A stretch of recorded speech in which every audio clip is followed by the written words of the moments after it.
Hey there, Outliers. Niiamah Ashong here, and welcome back to the Outliers Edge podcast. I have an opportunity to spend some more time with Jenevy Sims. And if you haven't listened to part one of our conversation, I strongly recommend you go back to it. It is a conversation that has moved me.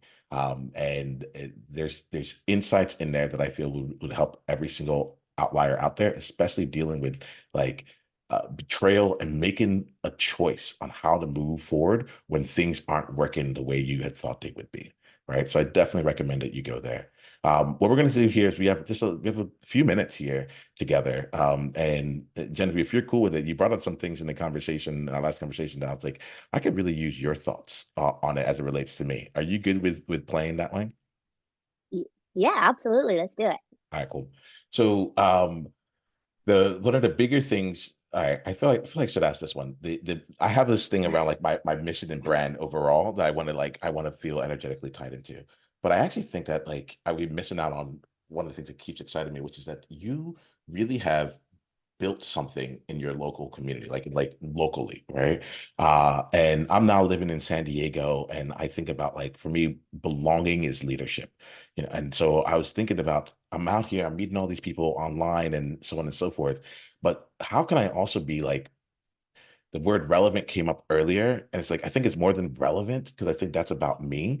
Like, how can I actually be like build something along the lines of what you built? So if I wanted to really give into a community, like what would that actually look like? And I get stuck because I hear it, you know, I'm like maybe I just joined this group or I joined this here, but I get stuck because honestly, most of the experiences that I've had in life have been people inviting me in and me saying yes. And I had time and I didn't know how long it was going to take and so on and so forth. Now I'm like, how do you go about doing it? So that's I think if I can leave here with anything around that, even just like a thought, I trust you, and I feel like it would really like sit in. So please, I'll leave it to you if you have any other That's a great, follow-up questions about that. great question. Absolutely. So when I first started my business, networking was still very new to me, and it Mhm. was actually very scary for an introvert. So um, nobody really held my hand and showed me how to do it. So it was something that I had to do on my own. And at that point, I just gave birth to my son, and already started my business, but now I got to figure out how to get new clients and how to get my name out there. And this was all something, again, nobody held my hand and took me out there. Unfortunately, nobody invited me because nobody knew who I was, right? So, what I did was I went online and I looked up all the free events that were happening in San Antonio. But here was the thing, I wanted to be part of a group that was gonna be part of a nonprofit.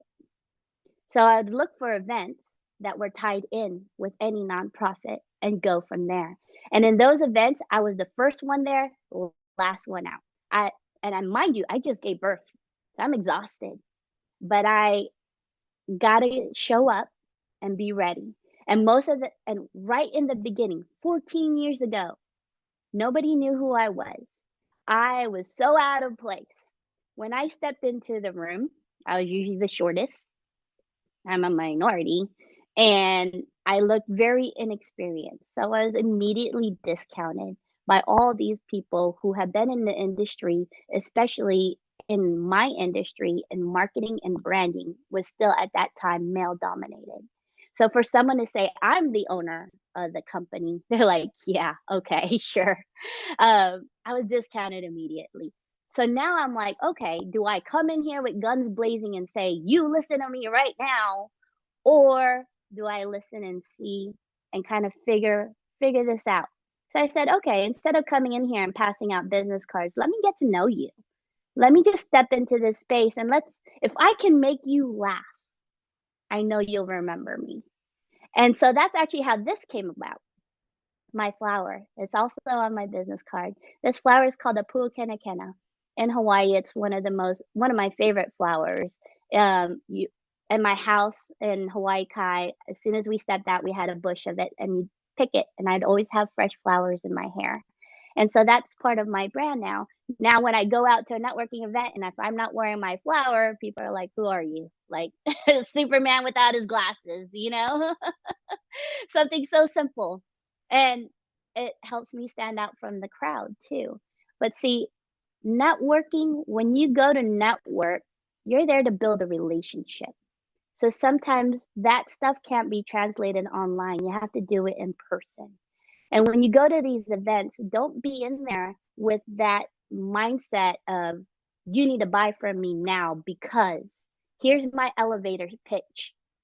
No, people do business with people they trust. So when you go in there, build a connection, build that relationship, and the business will follow. And that's one of those things, simple business etiquettes nowadays. Um, I'm so glad to be able to be part of BPSA because that is something that we incessantly teach our members. Build the relationships, and the business will follow. That's our motto. Because when people know who you are, when they know what you stand for, they will feel comfortable sending somebody to you because they know that you'll take care of them. But if you are just there to pass out a business card, those business cards they'll probably throw away. They'll probably forget about it. Um, when I went to New York to speak in New York, I had the privilege of being able to speak an event with Gary V, one of my favorite speakers. And I was in a fireside chat, so mine was much smaller stage than his. But I got to talk to him, and I really I learned so much in just a few moments of speaking with him. And I got to see how New York did business too. So here in San Antonio, we're like, okay, here's, we're still old fashioned. Here's a business card or here's our phone app, tap there. Now you have my info. Well, over there in New York, they said, pull up your Instagram. And I'm like, my personal or my business? They're like, we want to see both. I'm like, okay, well, good thing my personal is good too. But they wanted to see how involved you are in the community. So in New York, the way they do business is very different from how we do business here in San Antonio, or what they're looking at to build that connection is different. So when you go to these networking events, it's very important that when you go in there, no matter what you've gone through the day, no matter how tired you are, how exhausted you are, most of these networking events happen at 5:30. So it's at the end of the day. And most of the time you just want to go home. You're done. You're spent. You're exhausted. But you have to go in there with the mindset that if I'm going to go in there and I'm going to spend 2 hours away from my family, what do I hope to accomplish? What am I going to come home with? Because in those 2 hours, it needs to count. So, what I used to do back in the day when I first started was I would blare up my music, get one of those songs that just really pump you up, right? So by the time I get to the door, I am a ball of energy and I am just going up to people. Hi, my name is Jenevy. What's your name?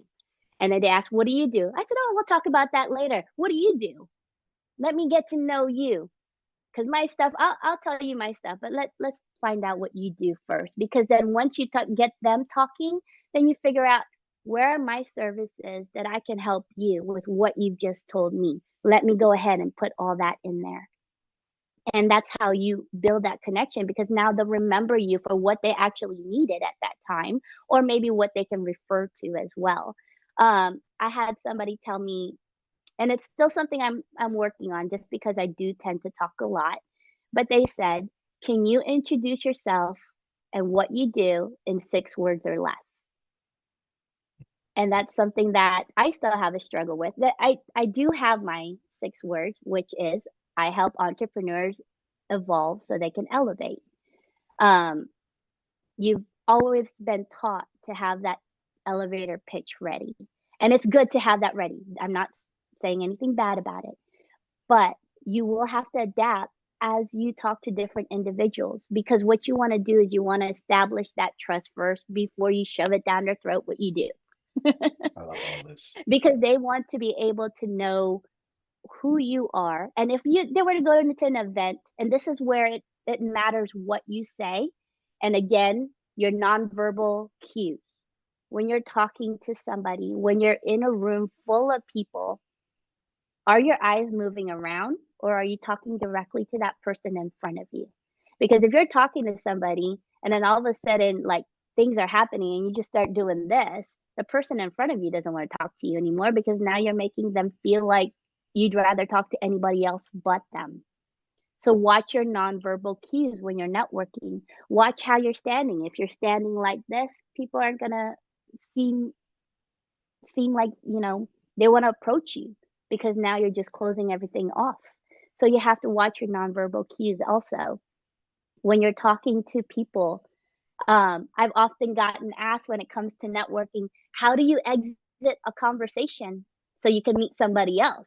Because sometimes you meet somebody and they just want to talk and talk, and you only have 2 hours and you got to meet other people.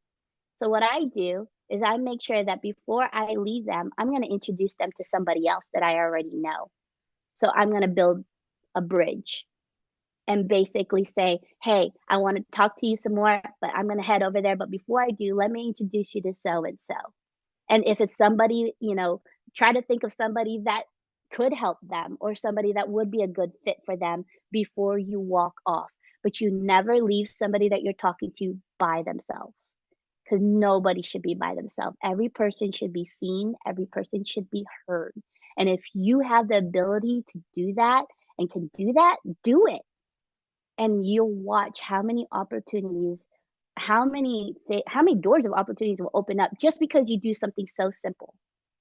And I spoke at the Art Institute, and the teacher had invited everybody to come to a BPSA event. And one of the students showed up, and he was a military man, and he said, "I've never done networking before. I don't know what to do." And so the teacher told him, "Find Genevieve." And so he comes in and I start introducing him around. And then I step away to do my stuff and I'm watching him. And anytime I saw him step away and be by himself, I would go back, grab him, and take him to somebody else. And he told everybody in class, he was like, "You know what? I've done a lot of scary things in the military, but networking is the scariest thing I've ever done." I I thoroughly like thank you for this, Genevieve. Clearly like this is like a zone of like genius for you. And so I feel really grateful to just like hear like what you're bringing in. I what you're doing for me is that you're helping me remember and essentially here we're gonna have to end the conversation here, but it's like one of like I'm gonna be listening back to this a lot, and I'll actually probably listen to this before I go into any like real I'm going to an event in just a couple of days. Like there's a component of this that just really reminds me of like it's about the relationship. It's about the relationship. Like there's not like and there's simple things like how do I do this here? And I realized like my time frame was not 14 years. My time frame was 14 days. It's like go build a relationship, Yeah, let things evolve, keep being there, keep showing up, be a part of this, and they'll go in. And there's a lot of specifics in what you said that I want to make sure I go back to, but I will let you know the impact that that has had on me was just like reminded me of like it was both reminding me and also like validating slash giving me permission to just be like, hey, the thing that you do when you do your thing, just go do that. It's exactly. and just and Yes, I love allow the it. time to go, but like you don't have just be Yes, and yes, genuinely be interested, and everything else will fall into place. exactly. So I'm deeply grateful for you. Thank you so much. Thank you for spending the time with me here. We'll end hit things from here, but I'm deeply, deeply grateful. Thank you so much, Genevieve. Thank you again for having me.